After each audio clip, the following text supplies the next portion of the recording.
Roméo Bouchard, un homme de la terre qui habite Saint-Germain, le plus petit des villages de Kamouraska, aime se définir comme étant un indigène parmi les militants. Effectivement, réfléchir et intervenir sur les enjeux sociaux, environnementaux et démocratiques semble faire partie de son ADN. Élevé sur une terre en défrichage constant, son appartenance à la terre nourricière s'est constamment révélée au travers toutes les étapes de sa vie. Tour à tour père oblast, professeur, journaliste, agriculteur bio ou voix d'une alternative agricole, Roméo Bouchard a participé au grand chapitre de l'histoire du Québec depuis les années 50. Il l'a fait en philosophe, quoique les deux pieds bien à terre, sans jamais se tatouer une étiquette politique au visage, d'où sa grande fierté d'être un homme libre. Aujourd'hui quasiment retraité, ce grand militant continue de publier des livres et, par les temps qui courent, de réfléchir à voix haute sur la non-démocratie parlementaire qui caractérise la politique québécoise et, par extension, celle du Canada.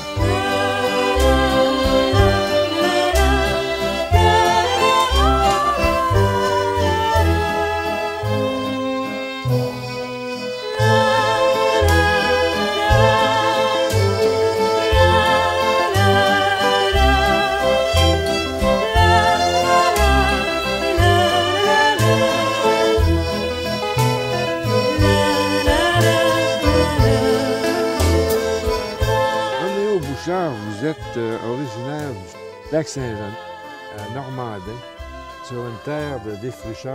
Je suis né en 1936, donc c'est loin là. C'était l'année de la première élection de Duplessis. Et effectivement, la terre de mon père, quand j'étais jeune, était défrichée à peu près à la moitié. Et quand mon père est mort, j'avais 18 ans, on venait de défricher le dernier morceau. Le gros de la forêt avait été enlevé, surtout que c'était des tourbières, beaucoup qu'il y avait là. Il restait pas beaucoup d'arbres, mais il restait beaucoup de souches, de branchages, et il fallait brûler cette terre-là. C'était assez incroyable. On mettait le feu là-dedans au début de l'été, là. Puis toute la première couche, un pied et demi à peu près de tourbière, là, et d'humus accumulé, ça brûlait pendant tout l'été, ça brûlait jusqu'aux neiges. Et les gens se faisaient emboucaner là, au bout du rang, ils n'étaient pas très contents. Mais bon, après, on cultivait là-dedans, puis ça prenait quelques années, c'était trop gras au début, et ça finissait par faire quelque chose. Ça. Mais comment ça se passe d'être... vous étiez l'aîné, je pense, sur une terre, et là, vous faites votre cours classique, après ça, c'est chez les pères. Comment ça se passe? C'est une sorte de déracinement assez particulier. C'est-à-dire que moi, j'étais le premier à faire des études dans toute ma famille.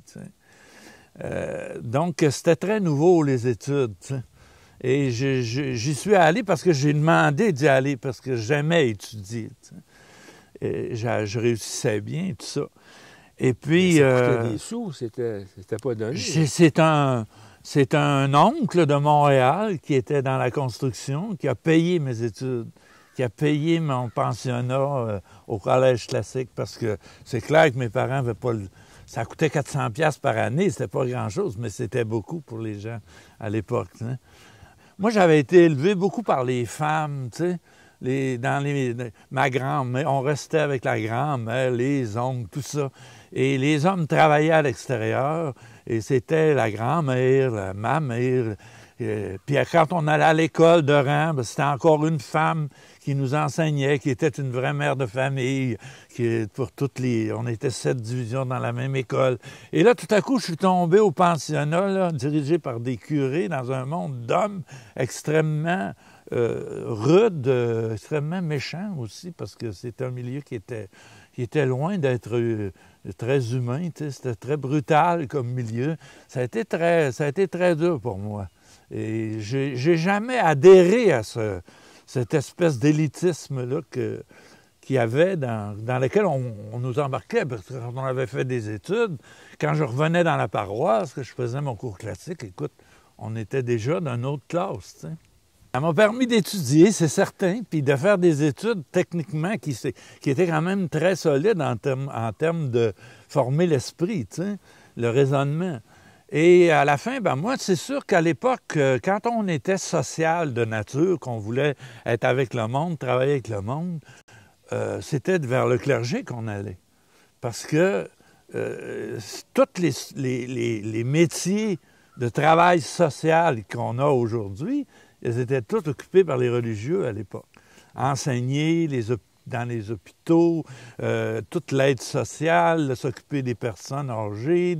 C'était tous des religieux, des religieuses, des prêtres qui... Donc, si tu avais un penchant social, tu pensais à aller vers ça, par la force des choses. Et moi, ben, quand est venu le temps de choisir, j'avais toujours voulu être prêtre et j'ai décidé d'aller dans une communauté religieuse qui se définissait comme, dans son objectif, que son but était d'évangéliser les pauvres. Les missionnaires Oblats de Marie Immaculée, c'était des missionnaires qui allaient chez les Esquimaux, chez les Indiens, dans les pays africains, en Amérique du Sud. Et leur slogan, c'était ça, évangéliser les pauvres. Et moi, c'est ça qui m'avait attiré là. Et évidemment, là, ça m'a sorti de mon milieu complètement, d'autant plus qu'on m'a envoyé faire mes études de philosophie et de théologie à Rome, où j'ai été pendant 7 ans.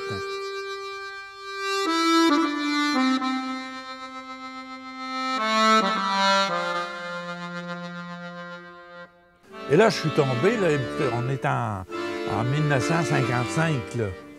Et là on n'a jamais sorti de chez nous, moi, là. Et là, je suis tombé dans un collège à Rome où on était 21 nationalités, européennes, asiatiques, africains et tout ça. Donc, ça a été une ouverture considérable. T'sais. Et les études dans les universités romaines, c'était des études, bien sûr, des enseignants, des jésuites, des dominicains, tout ça. Mais c'était quand même des études très poussées, tu sais, par des bolés, là, des gros bolés là, internationaux. Tu sais.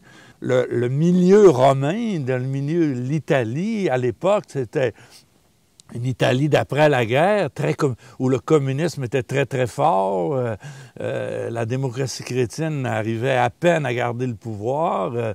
On avait des manifestations communistes autour de nous autres à tout moment, dans les écoles, partout. Ça a été une ouverture considérable pour moi. Tu sais. Je pense qu'on n'a pas idée du choc intellectuel que ça constitue que d'être un petit gars de 19 ans qui part de Normandin puis qui est parachuté au milieu comme ça. Justement, à Normandin, le petit Bouchard qui étudiait à Rome, c'était quelqu'un, là, si vous... Oh, ben, ils ne m'ont pas vu pendant 7 ans. Quand je suis revenu, j'étais prêtre. Et moi, au lieu de m'envoyer missionnaire, parce qu'on fait vœu d'obéissance dans les communautés, même si j'aurais voulu aller en mission, ils ont décidé de m'envoyer enseigner au collège de Jonquière. Le collège de Jonquière, c'était un des premiers collèges classiques qui n'était pas entièrement religieux, où on avait introduit des laïcs, même dans l'administration, et des professeurs laïcs. Donc, c'était au début des... Je suis arrivé là en 62, c'était un des collèges les plus dynamiques et les plus progressifs au Québec. Quand on allait dans des réunions provinciales, des collèges, on faisait figure un peu de provocateur, tu sais. Mais pour moi, ça a été la bénédiction que je tombe dans ce milieu-là. Parce que là, c'était le début de la Révolution tranquille. Je venais de lire Les insolences du frère Untel. Il a fallu, pour enseigner en philo, que je me mette à tous les philosophes existentialistes de l'époque et tout ça, parce qu'autrement, les étudiants ne s'intéressaient plus. Alors, ça a été plongé dans la modernité, tu sais. Et c'est les étudiants qui m'ont transformé beaucoup.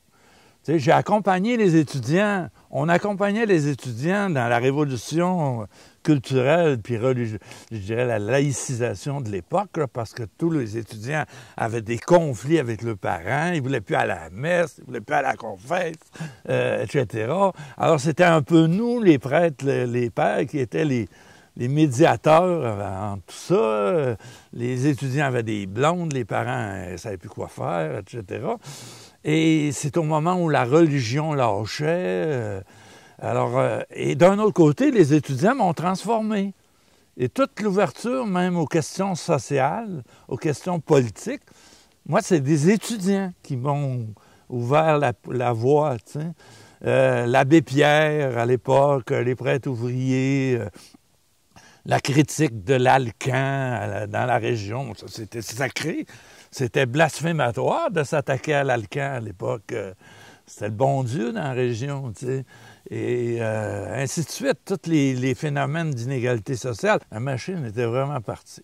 Alors, c'est sûr que moi, j'ai rapidement été obligé, avec d'autres, d'envisager de sortir de quitter la prêtrise, parce que c'était de plus en plus difficile de faire coexister cet engagement-là, humain, politique, social, avec tout l'esprit de classe qu'avait le clergé, l'Église et tout ça, et toute la théologie vraiment rétrograde là, qui était encore en place. T'sais. Mais pourtant, il y avait eu Vatican II. Là. Justement, j'ai assisté, moi, à l'élection de Jean XXIII à Rome, puis au début du concile. Mais bon, il y a eu 2 étapes dans le concile, puis on ne peut pas dire que jusqu'en 67 là, que les grandes réformes étaient nécessairement toutes en place. D'ailleurs, la réforme de l'éducation au Québec qui nous absorbait bien plus, là, parce que c'était les cégeps en 66-67. Moi, quand je suis parti, on venait de devenir cégep. Là. Et là, vous aviez quel âge quand vous avez publié avec un collègue? Prêtre en colère. J'avais 31 ans. 31 ans, 67.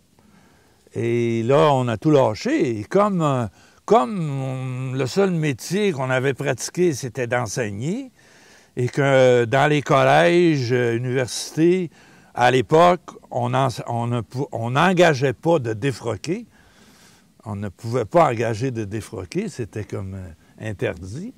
Donc, on se retrouvait à zéro, nous autres, là. Donc, il fallait se refaire un métier, tu sais. Et avec très peu de ressources, parce que la communauté nous a pas entretenus très, très longtemps. Mais en dépit du fait qu'on avait gagné j'avais enseigné à plein salaire pendant 5 ans, sans en voir la couleur. Là. Et donc, moi, je suis allé en sciences politiques. Mon confrère, avec qui j'ai écrit le livre, est allé en psychologie sociale et il a par la suite enseigné au Cégep de Saint-Laurent. Moi, je suis allé en sciences politiques et je suis tombé dans la fosse aux lions, là.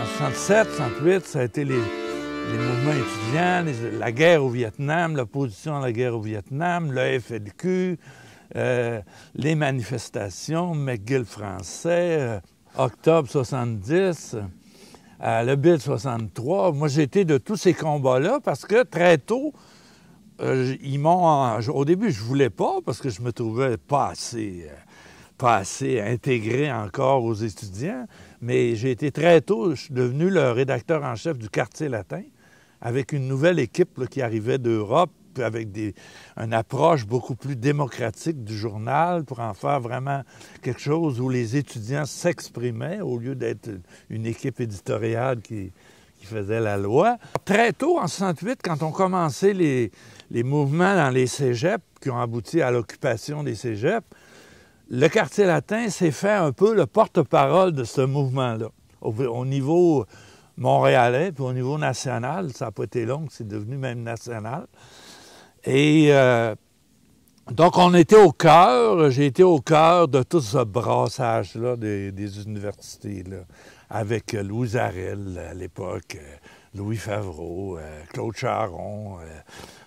C'était tout ce monde-là était en explosion, là, tu sais. Et une chose qui est arrivée, c'est que le Quartier latin est devenu un magazine national à l'époque, qui allait dans tous les cégeps, dans la province, qui était lu dans les écoles secondaires, même si souvent les directeurs l'interdisaient.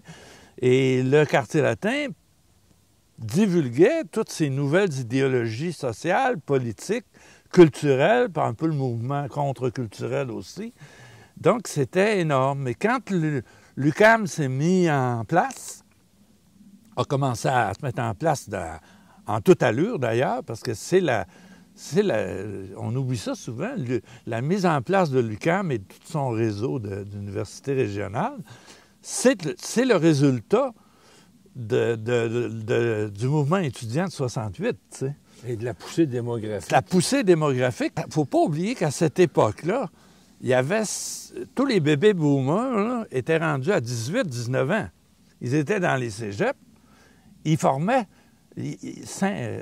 50 % de la population au Québec était moins de 25 ans. Aujourd'hui, c'est même pas 20 %. Alors, c'était une véritable dynamite que cette jeunesse-là, qui était partout, qui voulait aller partout, qui avait les droits là, partout. Alors, ils voulaient aller à l'université, il n'y avait pas assez de place, ils voulaient pas...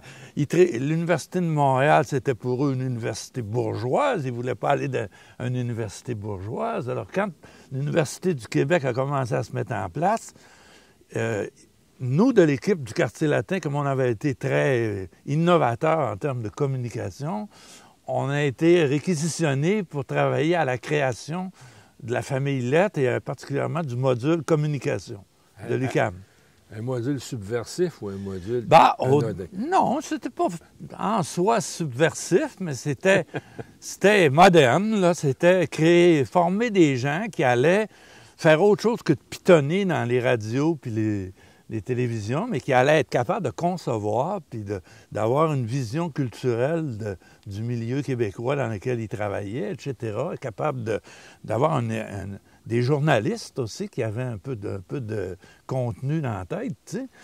Alors, on a travaillé quelques années là, et en même temps, parce qu'on s'est fait mettre dehors au Quartier latin. Finalement, le Quartier latin a été repris par les étudiants de l'Université de Montréal qui ont dit « Wow, ça suffit, là. C'est fini de financer un magazine national. On va s'occuper de nous autres sur le campus. » Puis, on a essayé de fonder une autre revue qui s'appelait La Tête à Papineau, parce que là, dans les années 70, après l'octobre 70, il y a eu comme une redécouverte aussi, une reprise en main de la culture québécoise, l'identité culturelle des Québécois. C'est là qu'il y a eu Michel Tremblay, l'Hostie de Show, Beau Dommage, Harmonium, Gladu, qui était le frère de celui avec qui je travaillais, graphiste, partie de toute l'histoire de la musique des Français d'Amérique. On a fait venir le jeune Zachary Richard. Il y a eu beaucoup de remettre en valeur cette culture des bûcherons, des Québécois vrais, de terrain, qu'on avait un peu occulté avant avec la manie de vouloir tout jeter. Tu sais, on voulait sortir du bois, on ne voulait plus rien savoir de rien. Mais là, on s'est aperçu qu'il fallait en garder de ça. Il y avait un fond de culture québécoise, humaine, qui était extrêmement riche, OK, on se débarrassait de la religion, on se débarrassait du colonialisme, tout ça, mais au contraire, il fallait mettre en valeur ce qu'on était, puis ce qu'on était capable de faire, puis ce qu'on avait de beau, puis ce qu'on avait d'intéressant pour le monde entier, d'ailleurs. Tu sais, déjà, à l'époque, le rayonnement des culturels du Québec commençait à déborder les frontières, tu sais, Fait que ça a été une période, à moi, les 8 années que j'ai passées à Montréal, ça a été une école extraordinaire, puis en même temps, on était de tous les combats. On était au front, tous les jours, il y avait tout le temps quelque chose qui se passait, tu sais.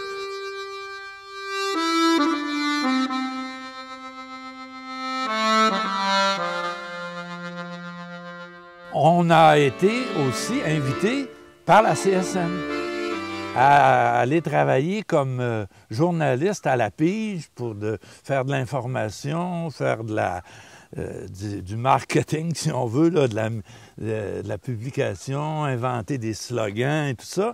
Et entre autres, on était une équipe qui allait dans les grèves pourries, là, les grèves où ça commençait à pourrir. Il y en avait à l'époque. Ah oui, il y en avait beaucoup. On nous envoyait là un photographe, un graphiste, et moi comme journaliste, par exemple. Et puis, on discutait avec le syndicat, les travailleurs, essayer d'identifier c'était quoi le problème, là, puis c'est quoi que ça prendrait pour débloquer. Est-ce qu'il fallait faire des interventions à la radio, faire un journal, faire une manif, Alors, je me souviens, Waterloo, on a travaillé avec la grève des champignons Waterloo, les matelas à Saint-Narcisse, je pense, dans le bout de Joliette, Chantier des Vies. Et à ce moment-là, on a été très présent dans toute la communication du Front commun de 1972. Tout le concept du « nous » en 1972, là, nous le monde ordinaire, le gouvernement contre nous, tout ce concept-là, qui est encore vivant d'ailleurs à certains égards, c'est nous qui l'avons inventé sur la table, là, tu sais. Et avec toute l'équipe qu'il y avait en place, par exemple, Guy Ferland, Michel Rioux, etc.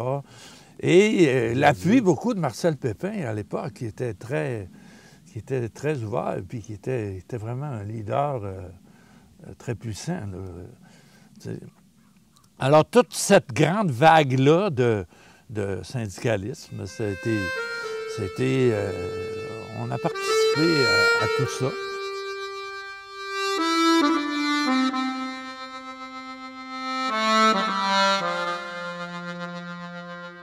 C'est sûr que moi, de vouloir revenir sur une ferme, revenir à la terre, c'était un peu tout ce qui était dans l'air du temps, là, de faire de l'autosuffisance, de revenir à l'alimentation biologique et tout ça.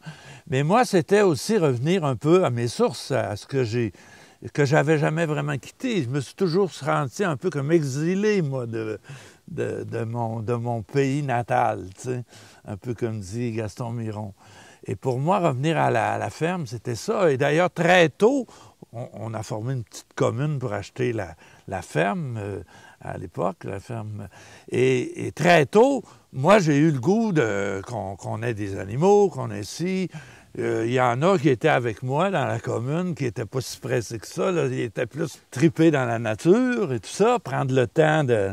Ben moi, j'aime bien la nature aussi, là, mais j'étais pas là pour regarder les papillons. J'étais là pour faire de quoi, tu sais. C'était le gars de la commune avec les deux pieds bien à terre. Oui, c'est ça. Alors, au bout d'un an, je me suis retrouvé finalement tout seul sur la ferme avec une nouvelle blonde, parce que moi, en quittant Montréal, j'ai tout quitté. J'ai mon métier, ma blonde, tout. Et j'ai tout recommencé sur la ferme. Et bon, je me suis retrouvé tout seul, et là, j'ai décidé de vraiment vivre de la ferme, pas être sur le bien-être social, puis faire ça plus ou moins par distraction. Mais, alors, j'ai monté une ferme autosuffisante qui a fonctionné pendant 20 ans d'une façon remarquable, où 80 % on peut dire, de tout ce qu'on avait là, c'est nous qui le faisions, tu sais. On avait tous les animaux, donc on faisait toutes les viandes, les boucheries, les fromages, les produits laitiers, le cycle de la farine, du pain, le cycle des vins, de la bière, et j'avais une érablière, donc le sirop d'érable aussi. Et au cours de ces 20 années-là, ben, j'ai eu mes enfants, premièrement, mes 2 garçons, au travail de tout ça. Donc, ces années-là, pour moi, ont été les années où je me suis reconstruit. Physiquement d'abord, parce que là, c'était du travail physique, et moralement, intellectuellement, m'enraciner, une pensée, enraciner, une confiance en soi, parce que quand tu es sur une ferme, un peu où j'étais, relativement isolé, tout en étant au bord du fleuve, tu ne peux pas compter sur le concierge pour régler tes problèmes. Tu sais, il faut que tu apprennes à régler tes problèmes, tu ne peux compter que sur toi. Et ça, c'est... J'ai aussi redécouvert l'agriculture biologique, toute une école. Et c'est là que j'ai tout aussi maîtrisé un peu les politiques agricoles, la structure de tout ce monde-là. Et c'est sans doute, ça m'a été extrêmement utile par après quand je me suis mis à m'occuper de développement local avec d'autres gens dans ma petite paroisse de 300 personnes qui étaient en train de décliner, puis que finalement, ça m'a conduit jusqu'à la fondation de l'Union paysanne, où à ce moment-là, tu sais, même si j'étais un universitaire, quand je parlais d'agriculture, l'UVA et les agriculteurs ne pouvaient pas ne pas constaté que je savais de quoi je parlais. Tu sais, que c'était pas juste là, des rêveries. Là. Alors, vous aviez mis les mains là. Oui, j'étais enraciné là-dedans.